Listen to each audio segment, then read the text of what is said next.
Okay, again, thank you everybody for joining us for tonight's Migraine Canada webinar. We have Dr. Kaplan joining us. And before we begin, we always want to let you know that we're proudly supported by the sponsors that we've shared on the screen.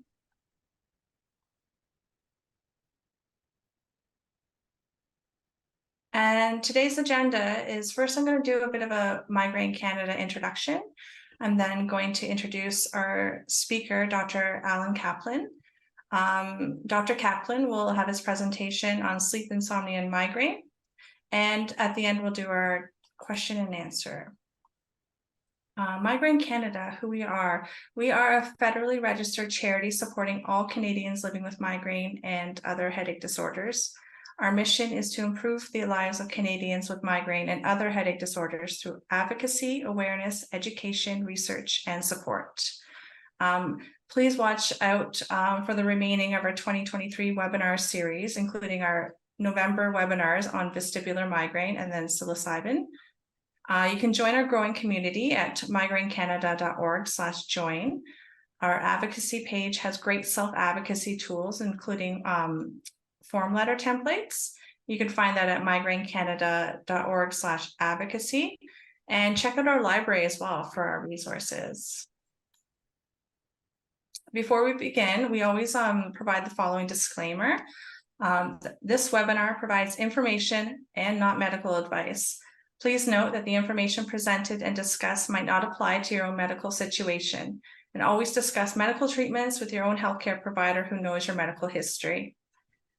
So tonight, our presenter is Dr. Alan Kaplan. He is a family physician practicing in York Region, Ontario, and has been a community pain consultant in North Toronto and York Region for over 25 years, including 15 years of pain consultations in the Brampton Civic Psychiatry Program. Dr. Kaplan is the Regional Primary Care Lead of the Central Regional Cancer Program and Medical Director of LHIN Pulmonary Rehabilitation Clinics. He is also a palliative care community physician and was the previous head of the Pediatric Palliative Program in York Region. Among his many current and past distinctions, I've only noted a few, Dr. Kaplan is chairperson of the Family Physician Airways Group of Canada, an honorary professor of primary care respiratory medicine of the Observational and Pragmatic Research Institute in Singapore. He's the past chairperson of the respiratory section of the College of Family Physicians of Canada, a Senate member of the International Primary Care Respiratory Group, and vice president of the Respiratory Effectiveness Group. For over 20 years, Dr. Kaplan has provided continuing medical education programs to teach clinicians how to safely provide pain management in the community. So welcome everyone, and we're really right across the country, so it's late afternoon to late in the evening for some of you now, and I'm going to talk about migraine and sleep. And you know, is it the cart, the horse, or is it both? As my little picture in the back there. So is it causing it or a result of it? And many of you can feel like in that right upper corner when you're lying there not able to sleep. So we'll talk about that. And many of you are also familiar with, and I'll come back to this picture on the left a little bit, where the nervous system, where most of the migraine comes from, is the trigeminal nucleus, which is inside the brain. This is the trigeminal nerve. So we'll talk about some of these things. And my conflicts that I am an advisor for a number of different companies, including SI and Idorsia, that make certain drugs that we're talking about here, as well as some of the other drugs that were mentioned by Kaylee earlier. So insomnia, is it a problem? Well, if it wasn't a problem, you wouldn't be here. So clearly it's something that you want to talk about. Up to 40% of Canadians do experience problems with sleep, and 13% of people meet the criteria for chronic insomnia, which was going on for a long time. Many never actually talk to their doctors about it. So I hope those of you who are on the call are going to take the advice of having a conversation with your doctor and take some of the ideas that I'll give you tonight to actually allow you to do that. And oftentimes the sleep issue is related to something acute that happens, an emotional crisis. But what we do recognize and understand clearly is that not sleeping makes everything else worse, especially in the pain world. And right until recently, we've only had so many choices when it comes for managing insomnia in terms of pharmacologic management. So a lot of people are using hypnotic medications, and we'll talk about the pros and cons of those. Now, beyond just the concept of worsening other diseases, if you can't sleep, it's going to affect your quality of life. It's going to make you less productive during the day. It's going to make you perhaps actually miss work as well. And it, especially if you're in a situation where you're at risk or even just driving, increased risk of injuries and accidents. So this is a terrifically important concept. And there's a little bit more being talked about it now, but as I mentioned, we didn't have a whole lot of treatments for it. So we've been using medications to knock people out, and we'll talk about the difference between being knocked out and sleeping. So pretty significant long-term health risks for this, and some of you may relate to some of these issues, but mental health issues are a big issue, and we certainly see it for those people who have substance use disorder. It's a common thing goes along with not being able to sleep. Cardiovascular issues are a big problem, especially when there's things like obstructive sleep apnea is there, but even just not sleeping at all increases your risk of cardiovascular outcomes. When you don't sleep, you tend to eat poorly. It's not a perfect correlation, but it tends to happen. That leads to weight gain, which leads to diabetes. That's there. So these are all there. And what I'm going to talk about, of course, is headache. And pain is a very significant long-term risk, but headache is not really discussed as much. And this is one of a number of slides from a slide deck on sleep overall. And you can see it's not something that people automatically think of when it comes to issues of insomnia.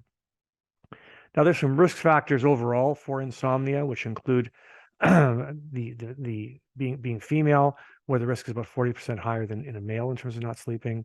As we get older, it tends to get worse, but also recognize as we get older, we don't need as much sleep. So that's a factor we have to think about. Comorbid medical and psychiatric conditions are big, and stressors. And we all go through stressors at time, and we all had situations where we can't sleep because there's things on our mind. And these are just two of the obvious many stressors that can go on in life. But hopefully that's not going to lead to long-term sleep issues. But unfortunately, it can lead to that cycle of not sleeping, worrying about not sleeping, not being able to sleep. And it becomes a cycle of sleep becomes such a large issue. So sometimes it can be something fairly not medically important, but it's just an emotional crisis that occurs for a very good reason, but it leads to this chronic sleep issue. Now, what I want to just talk about here, and if any of these things become appropriate for you to think about for your reasons for not sleeping, just think about that. So we know that there's many conditions that are going to affect your sleep, and some of them, are perhaps more obvious, such as having things like sleep apnea, which is obstruction, and therefore when you fall asleep deeper, muscles relax, it blocks off your air when you wake up. Reflux or acid and heartburn, when people lay down and relax, the acid can come up. Metabolic issues like high sugar and high calcium both make you urinate a lot, and therefore you get up to pee all night long. We sort of see this happening in conditions like Parkinson's and Alzheimer's, other diseases of the brain. Obviously, the issues of the urinary system for men as the prostate gets bigger, you tend to not empty very well and therefore urinate more often. And for women with a fallen bladder, that can also be an issue. And of course, menopause leads to sleep issues, as you know, all by itself. Mental illness is big, and I've discussed this already, but I also want to talk about psychotic disorders. It's very interesting how many patients that I have who have psychotic disorders who actually have sleep issues with that as well. And it's interesting if you can get people sleeping better, the psychosis actually does reduce, not all the way, but certainly improves it. And then there's a whole list of medications that can end up leading to affecting your sleep. And these are all very important medications. Some of them we'd like to get rid of more than others. Be careful about stimulants or over-the-counter medications, decongestants that we take for respiratory illnesses that can actually lead to not sleeping. Substances are a big thing. Of course, people tend to drink alcohol to go to sleep. That may help you initially get knocked out, but as you know, it does not keep you asleep. I'll talk about cannabis later. Nicotine itself can actually be an issue. And then there's medications we take, whether it's heart medications, stimulants for ADD and things like that. Certain antidepressants can affect sleep adversely. Bronchodilators, the puffers you take for asthma, the blue one that you use to open up your lung can affect sleep. And steroids, but in the form of oral corticosteroids. And we use that for more serious conditions, but actually that can do a lot of those things. It can affect cognition, it can affect mood, it can affect sleep, and can also cause things like diabetes and sugar to go up and therefore urinate more. So if any of these medications are something you're using, something to discuss with your doctor as a potential etiology for your not sleeping. So that medication list. So when if you are going to talk to your physician after this about sleep, please remember to bring your medications in with the doctor so we can actually discuss this with you. And if anything I've said makes sense, put a little star beside it as you go in. And unfortunately, it's a bidirectional thing between the illness and the insomnia because it tends to form a cycle. So if you've got pain and you don't sleep, the pain therefore causes more sensitization in the brain where most pain is felt, and therefore that worsens the sleep. So you can see how this could be an example of something that worsens it. So we need to treat the underlying problem, change the underlying medications if possible, deal with the mental illness, but we also have to treat the sleep as part of this. And sometimes we consider sleep as part of the illness, but that isn't always the way it works, and therefore we have to have success on both edges. Well, I think you can all relate to this thing is that we all have an insomnia threshold, something that's going to stop you from sleeping. We may have some predisposing factors, but then something happens that precipitates the reason for not sleeping, as we discussed earlier with a stressful situation, and then something perpetuates that. And then we go from a situation where it's temporary to a longer lasting. So we've got to deal with all of these issues in terms of when you're talking about cognitive issues for sleep, you have to understand what caused it initially and why you're still having trouble with sleeping now. So I'm gonna pull a bunch of articles. This is actually very interesting talk to look up for because there really isn't a whole lot about migraine and sleep as a combination. So sleep to me is a huge problem in my pain practice as well as my respiratory practice and my family practice. It's a huge issue, but there's not a whole lot, in terms of that, in terms of migraine, particularly in sleep. So I went back to the literature and found actually going back to the 19th century, an association with sleep and occurrence of migraine was well established. And in 1853, a doctor named Romberg indicated that a migraine can be stopped by sleep. And you all know that one of the treatments for acute migraine was going into a quiet, dark room and going to sleep. And again, this was found again in 1873, showing the effect of sleep on headache relief. So people made these observations way back in the 19th century saying that, well, sleep can be a treatment for migraine, but that's not the same as not sleeping being an issue for causing it. So this sort of looked at comorbid issues in terms of causing headache, and migraine with and without aura are intrinsically related to sleep. And really, and I know Migraine Canada has issues with all kinds of headache. And I think that's really going to be important because they're often related to some degree. Chronic migraine, chronic tension type migraine, medication overuse headache, which is a whole other conversation we'll talk about later, all can affect sleep. And that systemic dysfunction that occurs because of those problems is again going to cause that cycle of issues. So again, this cycle, poor quality of poor duration of sleep could then be a trigger of the migraine attack. And it's also quite clear that people who have migraine tend to have, who don't sleep very well, have more frequent headache frequency. And then we also have to cope with our migraines and going to sleep early to try to relieve the migraine, then throws off your sleep study. Not being able to sleep because of the migraine throws off your sleep situations as well. So you can understand how this whole thing becomes bidirectional, but actually circular and cyclical, and causes things to get worse. Now, the data has shown here, going back as far as 2017 here, that many studies have shown that people with migraine have poor quality of sleep than those who do not have migraines. And that migraine prophylactic treatment, outside of actually preventing the migraines, which is why you take it, can actually improve sleep as well.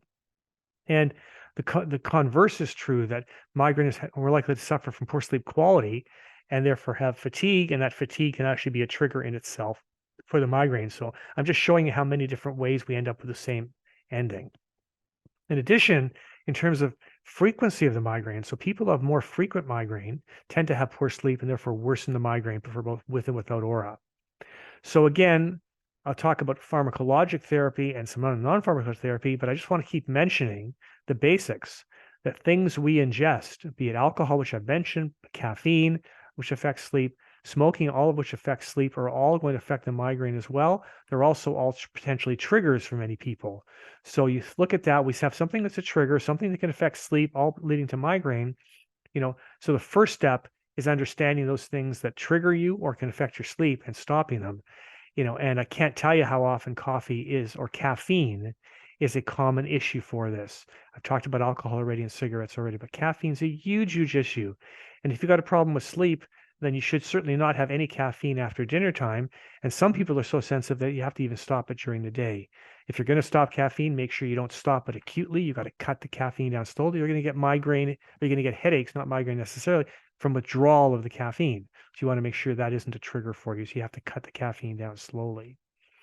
So this is sort of that picture I said. And again, hopefully you can relate to the concept here. If you have issues with headaches, then you may do many things to cope with that. You may take, you may have issues with medications you take, which will lead to medication overuse. If you've got headaches, your coping mechanisms may, because you don't sleep very well, may lead to daytime naps and caffeine to keep you awake, all of which can then lead to the insomnia. If you have headaches, it may lead to effects of the sleep physiology, which I'll talk about, and that can affect sleep. It can lead to metabolically affecting your melatonin levels in your brain, which can then also affect sleep, but also affect headaches. And sleep is known, and I'm missing an error here, the chronic insomnia needs to increase pain sensitivity. So all chronic pain, and most even acute pain, is felt in the brain, and we really understand that concept of sleep leading to worsening pain, and it's also true for headache. And that leads to that central sensitivity in the brain. So things that wouldn't bother you as much bother you more. Therefore, your triggers are going to become more emphasized, and therefore that's all there. So hopefully this picture sort of makes sense to you that this is a very interrelated issue, which is really what I'm trying to say. Now, when we talk about sleep, we talk about the structural organization of sleep.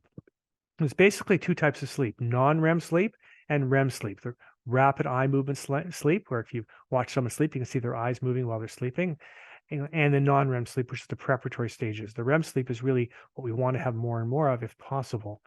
So as you fall asleep, we have the N1 stage of sleep. That's the falling asleep, very light sleep. It's only about 5%. As you get a little bit deeper, that's the N2 stage. And that's a lot of our sleep, although it decreases later on in the evening. The stage 3, or the deep sleep, is called the slow wave sleep, and your brain waves settle down. Really, really important time for us for things like healing of muscle and tissues, for improving our immune system, for removing metabolic waste via the lymphatic system. It's about 20% of the sleep. But your mother who told you when you're younger, go to sleep when you're sick because you need to get better by sleeping, is true. This slow wave sleep really allows you to heal. Where REM sleep, you lose your muscle tone, so everything relaxes, again, important for muscle repair and heal. It does associate with vivid dreaming. So people who don't dream at all may not be getting REM sleep. One of the questions I ask my patients when they have sleep apnea, if they don't think it's a problem, I ask them if they dream. And it's probably related to things like memory consolidation, emotional regulation, and executive function. So therefore, if you don't have REM sleep, you can't think, and you're going to be emotionally distraught and so on, and you're not going to be able to remember things. So those might be things that relate to you. So this can be up to a quarter of your total sleep. All our sleep decreases with age. Very important, as I said earlier, that we need less sleep as we get older. But how we sleep is also important. So this gives you an idea again, that initially you don't have much REM sleep, and your REM sleep gets longer and longer as the night goes on. But if you don't sleep for long or you wake up frequently, that REM sleep gets interrupted and you have less REM sleep, so less of that relaxation. So you can see that it's variable through the night. It comes and goes. But this is usually when we wake up, and that's why people can often remember their dreams, because their REM sleep was just before they woke up. So that's an interesting time. So most of the time we have about 4 to 5 REM cycles per night, and again, lengthen the latter part of the night, which is important. You've all heard the concept of weekend migraine. So here's a situation again where what's the trigger? The trigger might be what you do on the weekend. That's the picture in the corner, but it also related to sort of sleeping too much, which people don't realize actually, if you sleep much more than you normally do, catching up on the weekend, that can trigger migraine. Of course, sleep deprivation is a very common trigger of the migraine attack in the morning. So, you've just finally had your weekend off, and then you can wake up with a bad migraine on Saturday morning, and there goes your weekend, which is obviously very miserable. The other issue is that sleep can lead to the conversion. So one of the most difficult things I have to treat is people with chronic migraine, where the migraine starts happening, many days a month or almost even daily. And we know that sleep is one of the concepts there. So one of the first things I ask about is sleep in those situations, and that chronic insomnia disorder may perpetuate that chronic headache situation. So, does the insomnia may come first and then the transformation? Does the, migraine come first? Again, cart of the horse, not sure. But what's important here is the interrelationship between them. Now, again, how you then cope with your migraine, cope with your chronic headache makes a difference in terms of diet and stress that we talked about. But either way, these things perpetuate each other, leading to both headache and insomnia. My analogy here is a couple of interlocking gears, as my picture sort of shows there, that one leads to the other, which then goes back and leads to the other again, that cycle. So message here is we need to work about sleep to improve our migraine on top of everything else. Now, if I looked at the literature about migraine and different kinds of sleep, so the commonest thing we're talking about is insomnia, but there's other kinds of sleep disorders as well. So I thought I'd briefly touch on those for us. So insomnia is far and away the most common. It's defined as trouble falling asleep or staying asleep or not having enough sleep, despite adequate opportunity to sleep, with consequences during the day, being fatigued and having trouble functioning and so on. Looking at different trials, patients with migraine tend to have a higher prevalence of insomnia than those without headaches. So interesting. You see the numbers, it's almost double in that numbers. We talked about the daytime function that impairs. And in addition, if you have migraine, but you also have sleep issues, we talked about that central pain sensitivity, you actually get worsening pain, more frequency attacks, and more likely to chronicify chronify or make longer your headaches, or have them more days in a month. So interesting, again, these things are related, and therefore we have to look at both. This article by Kim also looked at the comparison of headache type in those on the left who had insomnia and those on the right who did not have insomnia. And you can see that the hatched X's are non-headache. The squares are those with non-migraine headache. So a lot more non-migraine headache in the insomnics, and a lot more, the top box is migraine, and a lot more of migraine headaches as well. So headache type is certainly non-migraine more significant than that, but also the migraine. So overall, more headaches altogether. And then if I look at the prevalence of insomnia, the prevalence of the types of headaches in patients with insomnia, looking at from the other direction, migraine is the most common kinds if you have insomnia, followed by about half of that with non-migraine, and a group, of course, with non-headaches as well. So you're seeing those relationships as well. Now, obstructive sleep apnea is a fairly common situation that sometimes doesn't get diagnosed, because what happens is as you fall asleep and getting into that REM sleep, especially where your tone relaxes, and you have things like a thickened glottis, and I think I got a picture up there on the far right, we get an idea everything falls back, and that leads to the airway blocking. So that therefore leads you to not get into deep sleep. You're waking frequently. That leaves you being tired. The classic symptom, of course, is the bad snoring. And if your partner notices apnea, which means you stop breathing entirely, that means it's that much worse. So it prevents sleep, it wakes you up. And of course, morning headaches are very common with obstructive sleep apnea, because you haven't slept and you've been sort of choking all night long. So migraine headaches, interestingly, are not more common with people with obstructive sleep apnea. Okay. So, but they have certainly there. So what's important here is that migraine and sleep apnea are two separate things. But again, if you're not sleeping, no matter the cause, it's going to worsen your migraine. The other very important thing about obstructive sleep apnea is that if you have it and you don't treat it, it's associated with very bad cardiovascular outcomes, causing hypertension, atrial fibrillation, coronary artery disease. So if you have any of these symptoms, this is on our airway group site, screening for obstructive sleep apnea. It's called the stop bang tool. So if you snore, you're tired during the day, someone has seen you not breathe, or you're being treated for hypertension, and physically you're on the heavy side, you're over the age of 50, you've got a very thick neck over 40 centimeters. This is more common in men. And any three of those seven means you're high risk. And those people should be sent for a sleep study, which is a test you can do both in a sleep clinic, and now there's remote ones you can do as well. I know access for this is difficult across the country. But again, if you think you have sleep apnea, discuss it with your doctor, and you need to treat it. And that's, of course, using CPAP or dental devices, but sleep apnea is far and away the best. Parasomnias are category sleep apnea defined as undesired behavior. So the classic thing is going to be things like sleepwalking and teeth grinding, or bad experiential phenomena like nightmares. So somnambulism is sleepwalking, has been associated with migraine, interestingly, and there's a higher rate of people sleepwalking and people with migraine with aura. Now, children is usually where sleepwalking generally occurs. So that's interesting. And I'll start talking about mechanisms here a little bit, where the serotonergic pathway may be there. And serotonin, as you know, is in some of the antidepressants we use, which may explain why some of these medicines work. So we'll come back to medicines in a bit. But you can see here that this is certainly associated with migraine. Restless leg syndrome, where your legs are sort of shaky and jumpy as you try to fall asleep, is pretty common, up to 10% of the population. But look at the number in migraine, it's up to almost 40%. So much more frequent to have restless leg syndrome in people with migraine versus normal and versus attention headache. They also have more likely to have bad symptoms of phonophobia, vertigo. I noticed that, as Kaylee said, you've got a vertigo and migraine talk coming up, so that hopefully they'll talk about that as well. But tinnitus as well, which goes along with the inner ear dysfunction, dizziness, and even neck pain. So these are all related.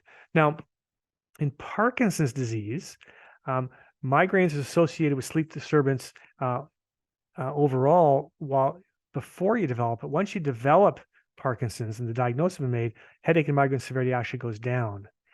And it's interesting that the major treatment we use for restless leg syndrome is Mirapex, which also has activity in Parkinson's. So the brain is related in many different ways. And here's just another example why other chemical relationships can happen there for the brain, sleep, and migraine. Bruxism means grinding. Many of you are familiar with this. It's bad for your teeth, but it's also really bad for your temporomandibular joint. If you look at the picture in the upper corner, you can see the TM joint then has these masseter muscles, these big, huge muscles that you chew with that can go into spasm because of that. and then the muscles have nerves going through them, and that can cause pain in the nerves, all of which then goes back to the trigeminal nucleus, as we talked about, and lead to the migraine. So therefore, what happens is that if you got TMJ disease, then you want to think about treating that as well, which includes biofeedback and night guards, and very rarely can even include surgery, although that doesn't get done very often because it's quite the surgery. But again, if you grind your teeth and your partner is complaining you grind your teeth, or you recognize yourself, discuss it with your dentist and get a night guard. It can save your teeth and many dental bills, but also will decrease your migraine and your total headaches. There's a picture of a night guard that you wear at nighttime. There's many different kinds. Now, narcolepsy is a condition that affects the brain's ability to control sleep-wake cycles. So actually, people with narcolepsy, they feel great when they wake up in the morning, and then they get more and more sleepy as the day goes on.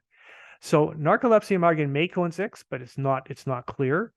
They have other headaches as well, but not just migraine. And there is some antigen tests. So in the future, we're going to be able to do testings for both gene testing and antigenic testing. Right now, we're not there yet.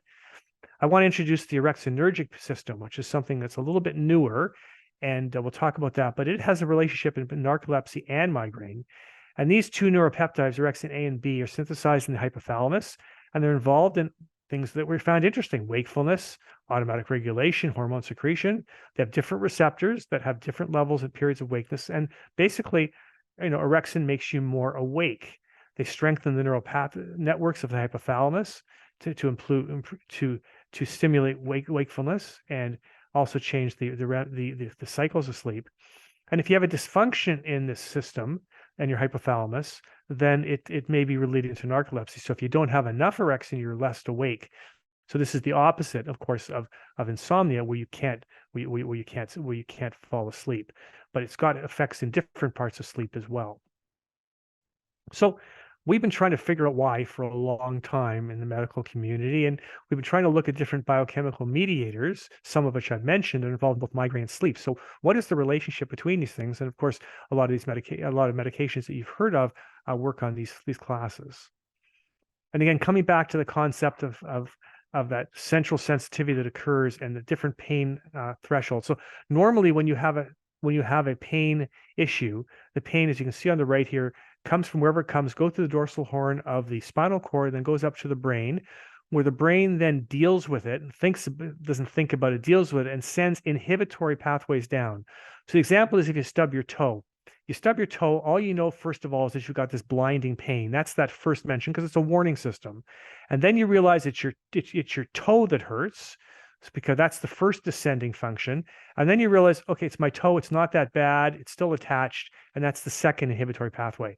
And many of the conditions that lead to chronic pain decrease those inhibitory pathways, and the medications we use trying to stimulate them. Now, when it comes to migraine, we talk about the trigeminal system, and there's a whole imbalance of nerves at the dura, brainstem, cortex, and the subcortical regions. In addition, up there in the brain, the pineal gland, as you know, secretes melatonin, which is going to affect sleep. You've all heard taking melatonin for sleep. And we sort of measured these different chemicals in the brain, and that melatonin level, if it's low, might also make you wake up from rapid eye movement sleep, and therefore lead you to a headache. So I'm telling you all this, and I know most here are not healthcare practitioners, but even as people suffering with migraine, it's important to know that there's real mechanisms of pain here that occur, and there's reasons why this happens. And the important thing is, therefore, there's things we can do about it. And that's what I want you to take away from that as well. So I did this backwards. So here's a whole bunch of neurotransmitters that can be involved. And I've mentioned serotonin and dopamine and GABA, noradrenaline, and here's orexin. And some of these medications might be familiar to you: bupropion, different antidepressants, amitriptyline, nortriptyline are medications we use to prophylax for migraine. Cymbalta is another antidepressant we use for pain. Gabapentin and Lyrica have been used for migraine prevention, for chronic headache prevention, for chronic pain. And I'll introduce this new class of drugs, the orexin antagonists, for which right now in Canada we just have one called Dayvigo. Qvivig is in the States. So we'll talk about Dayvigo because we don't have it available in Canada yet. So the mechanism here. As you know, migraine occurs due to the stimulation of the trigeminal system. So, we get this throbbing headache, but it starts in the nervous system, and the nervous system then leads to the blood vessel dilating, and that causes that throbbing headache. A lot of the medicines we use over time is trying to keep the blood vessel from throbbing. Now we're using medications aiming at the nerve because it's those nerves really that are causing the whole thing. And they release this chemical mediator called CGRP. And this CGRP is really, really important because we now have CGRP inhibitors that can block this.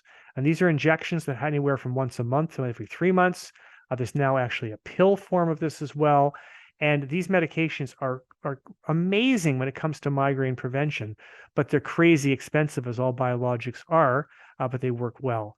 Now, this dysregulation of the hypothalamus and brainstem are these pathologic methods. And again, they then lead to the genital nerve. And again, but the hypothalamus and brainstem are related to sleep. So brainstem especially. So you can see that the brain is related to all this, dopamine as well. And we talked about orexins. So this, again, come back to the orexinergic system because this is the new kid on the block when it comes to sleep. So I want us to understand that. So we talked about that orexin nerves are in the hypothalamus and they're related to sleep, wakefulness, but also migraine. They fire in wakeful states. So therefore, if you disrupt the orexinergic signal, it causes sleepiness. Okay? So it can affect monoamine activity, pain modulation, but also can affect trigeminal vascular tone, which I said is the central thing. So is it perhaps surprising that when we get triggers like stress and fatigue, sleep deprivation, or poor sleep, it activates the hypothalamus and affects the orexin system, increasing the orexin levels and therefore preventing you sleep. So orexin leads you to be awake. So this is a mouse model, and what they saw here, and again, this is it's a bit complicated, but I'm just showing you that biochemically this has been proven. The group on the far left are just treated with, there's a control group. This middle group here was given an injection of something called CFA, which stimulates orexin. And this group here had the CFA plus the orexin receptor antagonist. And you can see over time, they all were triggered with a stimulus. So the orexin levels all increased to all three, but you can see the DORA group, the group that had orexin antagonists, had much less overall than this group that did not have it. So what happens here that with a stimulation, you're getting the levels of this orexin rise, but you can block it and have it similar to the people, or excuse me, the animals that did not have any treatment at all. So the concept here is that if these are all macrophages being measured in the trigeminal ganglion, which is really the key point that we talked about for migraine. Now, overall orexins and pain, this is an abstract. This is a poster that presented in a number of places, and they really looked in this initial group of patients with orexins at pain overall, and did orexin antagonists actually decrease pain? And what you can see, it was a small study, but you can see the number of people whose pain scores increased as we had the use of the orexin antagonists. And this is people with really worse problems with pain, and going down from a score from 3 to 1 happened in most of the patients overall. So again, orexins can help pain. So what am I going to do with all this for you then? Well, we've talked about avoiding triggers and avoiding certain medicines. We've talked about how bad the migraine is, which you're all familiar with measuring things like HIT-6 scores and things like that you probably do with your doctor, and pain scores. But we're also going to measure the severity of insomnia, so I'm going to show you. Prophylactic medications, and make sure it's one that's going to help sleep as well, preferably. We want to sleep, but just plain sedatives, which are not far and away the #1 drug used for sleep, unfortunately, which talk about the benzodiazepines and the Z drugs, because actually sedatives can worsen. I'm going to talk about sleep hygiene. I'm going to talk about this newer class of drugs, which might work better, but I don't have a whole lot of human data on orexin levels, as I showed you, but there certainly is some passive observational data. So this is a tool your doctor may provide for you, or as clinicians, you're going to provide to your patients who have sleep issues, called the Insomnia Severity Index. It's one of many tools for sleep, but I find it to be actually quite easy to use, and it's quite demonstrative to treatment. So trouble falling asleep, trouble staying asleep, waking up too early. Are you satisfied with your sleep? Does sleep loss symptoms interfere with your daily function and affect your quality of life? And are you worried about it? You can see it's a Likert from 0 to 4, and you can add up those scores. So it gives you different levels of insomnia, and it's a really good tool in primary care to actually measure sleep, and you can then measure the efficacy of the treatments you're giving. So something may knock you out, but you may not stay asleep. Okay, you still may wake up too early. Okay, you may be sleeping with a benzo drug, but you may not be drowsy, maybe drowsy next day and not happy with it. So it can give you a good measurement of how your medicines are working.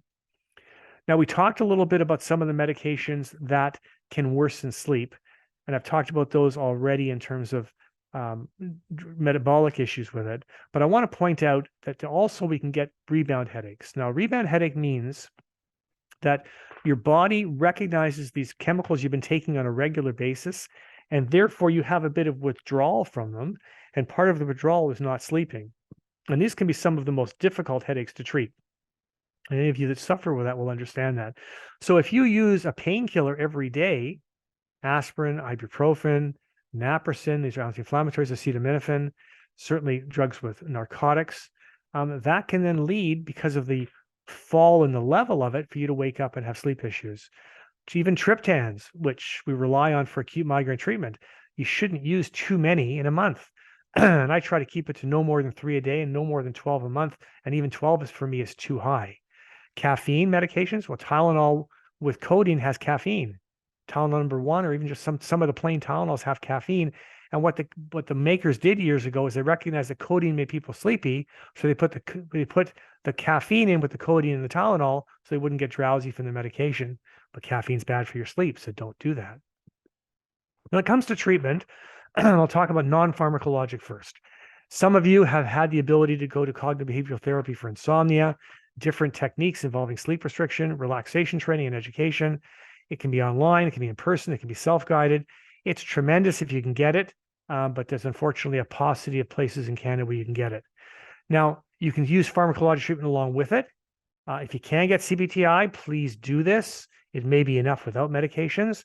While you're waiting for it, or in addition to it, you may need medications, and we'll talk about that. But before we talk about medicines, I want to talk about the concept of sleep hygiene. Now, if you're not doing these things, please do. All right. So, consistent schedule, avoiding bright light at night, but increasing it during the day. Okay. Daily routine. Don't do things late at night that's going to wake you up. Don't do things like exercise then. Stay off your electronic devices for half an hour. Using your bed for sleep and sex. Now, sex is an activity, I get it, but usually you're tired afterwards. But get that routine going. Maybe a warm bath before you go to bed. That dark, quiet room. Not too hot, not too cool. A cool temperature so you're not sweating and you're not shivering.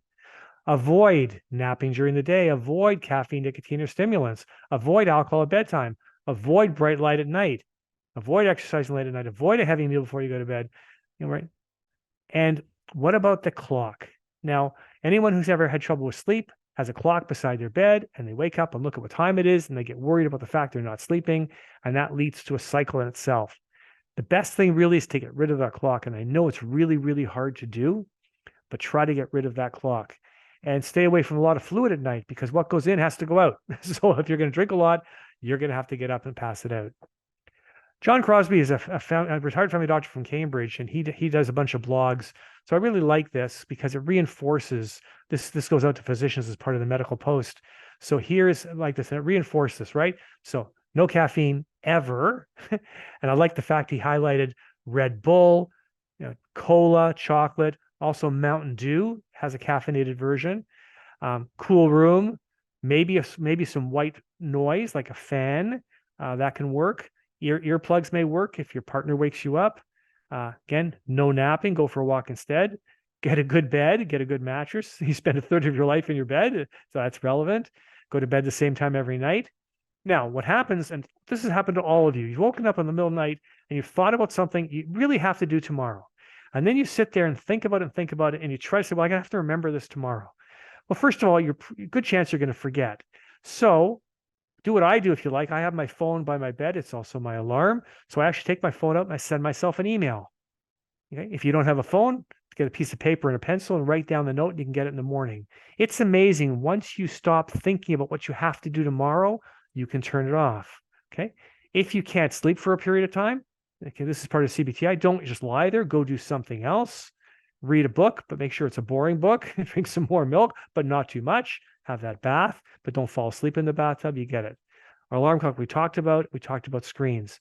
So you can see All this stuff is very relevant and very, very important. This is a really interesting trial where they took people with a BMI who were a bit heavier, BMI above 25. They weren't sleeping, and the only intervention they did was sleep hygiene. Light, bedtime routine, electronics, get some goals, more exercise, less caffeine, and they slept more, an hour and a half more. But they also lost 150 calories per day. Wow. So just because of sleep hygiene, they lost a pound every 2 weeks, and they felt much better. Their energy level was better. So sleep hygiene is not just something to poo-poo, it's something to really take seriously. Okay, what medications do we have currently approved for the treatment of insomnia? Well, we have benzodiazepines, certain benzodiazepines, not all of them. Okay, so the classic benzodiazepine you're all familiar with, of course, is going to be Valium or diazepam. It's not included in this list. Non-benzo receptor antagonists, or Z drugs, they work on these receptors and therefore work somewhat like benzodiazepines. They work on GABA receptors as well. Some of these medications are familiar to you. Sedating tricyclics like doxepin, or Silenor is a brand name for its low-dose doxepin. And I'm going to come back and talk about lemborexant, which is a different class of drug. So these ones are GABAergic, and you can see that they all help with sleep onset. They're variable help for sleep maintenance. Triazolam is not. It's a very short-acting one. Do not take that if you're on that, and do not take alprazolam if you're on that. But they're all recommended, for only 7 to 10 days. So these are not indicated for long-term. They're indicated for that short-term acute problem, a grief problem, a stress problem. We need them for short-term. But unfortunately, this gets started and they work, and people come back to the doctor and say, I want them. And because we haven't had a whole lot of alternatives, this is something that people end up for long terms. And it's really, really hard to get people off these medications when they've been on them for a long time, because your body gets used to them, and therefore withdrawal is a big issue.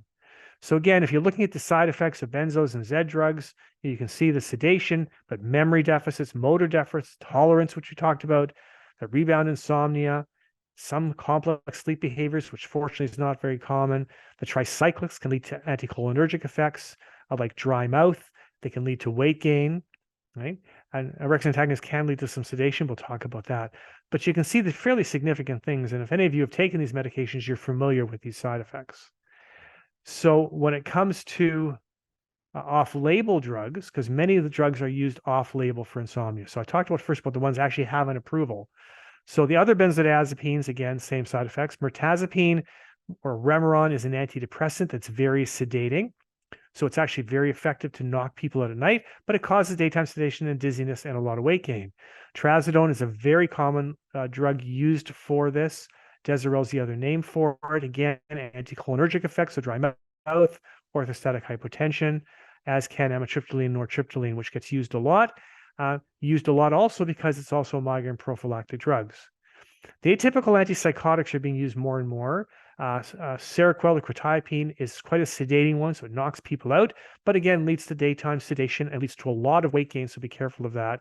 And the gabapentin pregabalin or Lyrica that I talked about earlier can also lead to that daytime sedation and weight gain. So you can see these drugs get used, and they may be effective to knock people out, but their effect at sleep is another matter.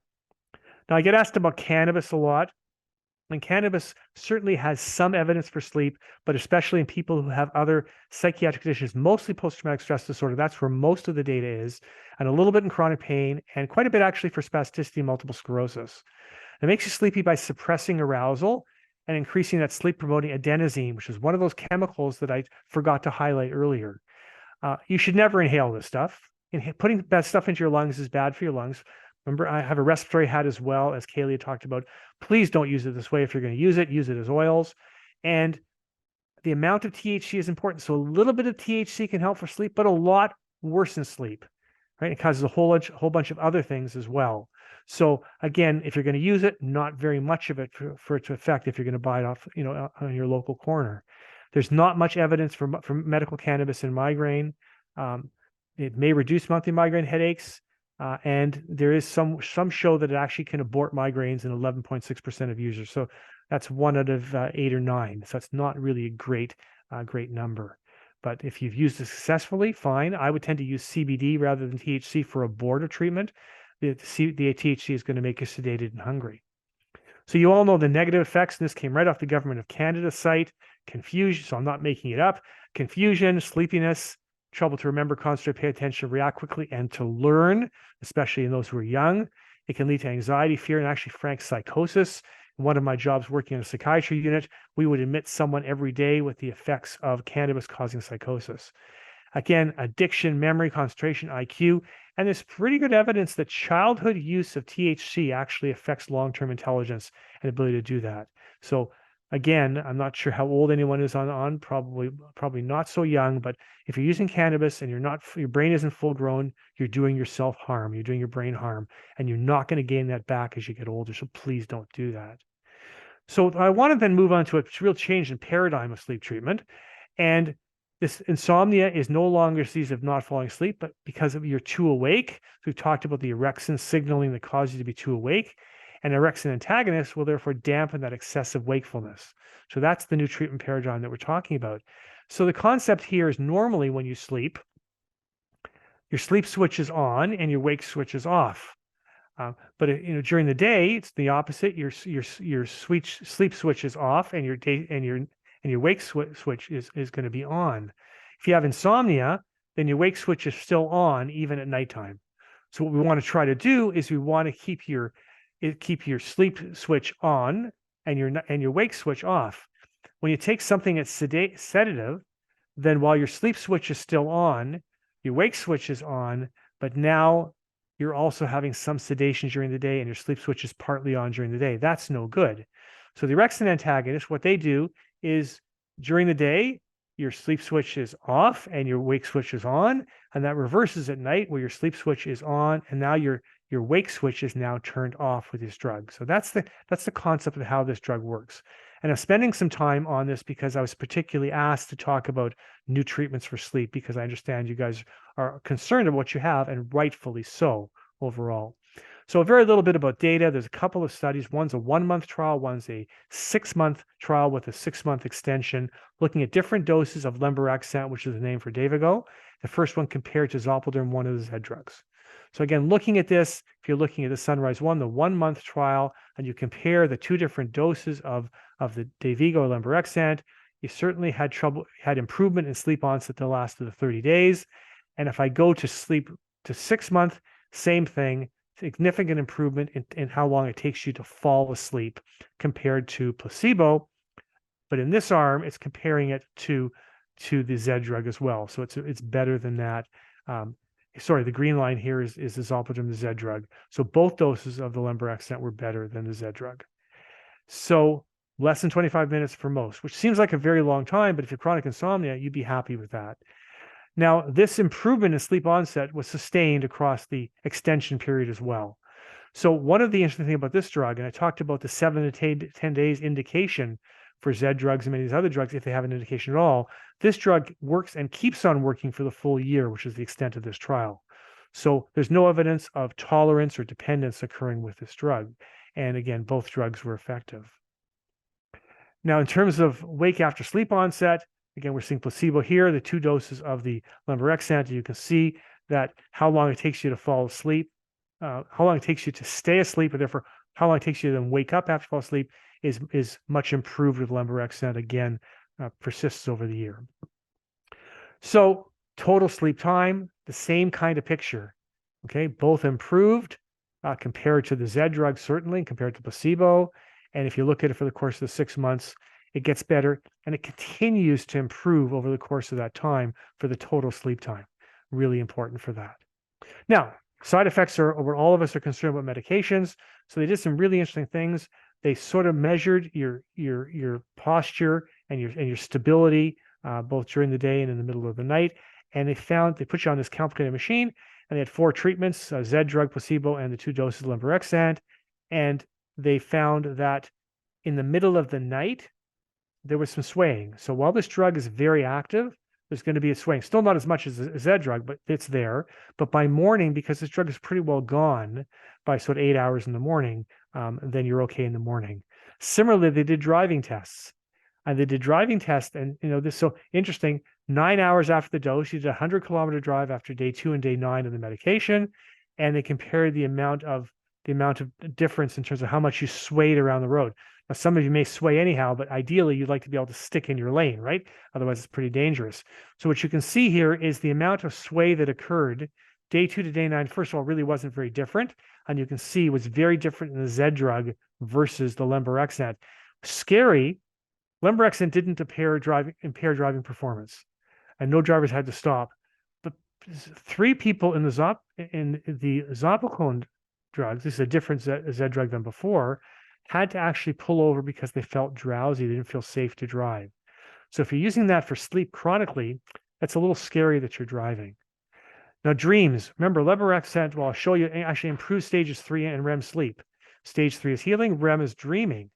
So suddenly you're going to start dreaming. If you haven't dreamed for years and years and years and you suddenly dream, it can be fantastic for many people, but for some people, it can be a bad dream that's scary. So I warn you, if you're going to use an orexin antagonist, Dayvigo is the name of it, that you may have more dreaming and you could have a bad dream.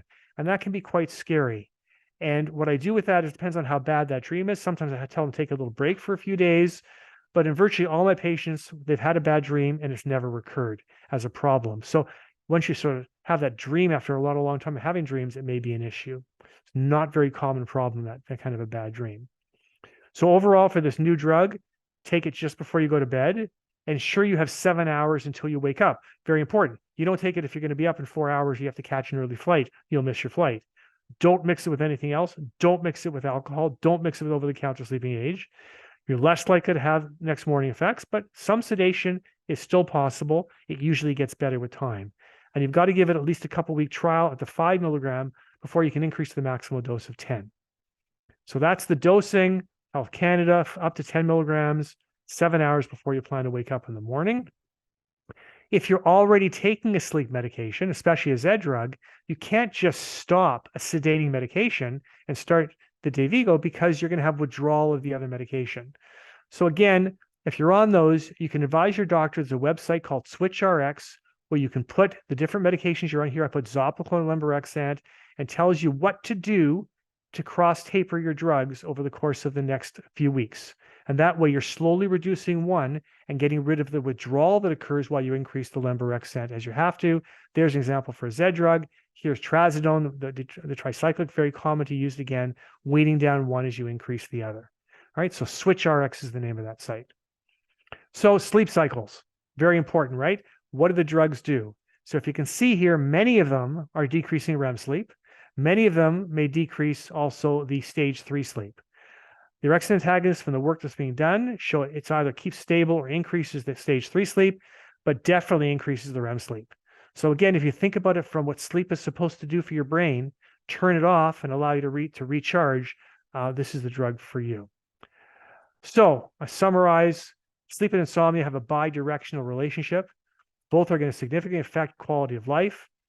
Preventing migraine leads to better sleep, and sleep improvement reduces the severity and frequency of migraine. Some prophylactic medications will also help you sleep. Look out for those other conditions that can actually, present as insomnia and lead to tired, especially sleep apnea. This newest class of drugs has some theoretical improvement in pain and headache based on those models I've showed you. And I hope this has helped you. More importantly, not put any of you to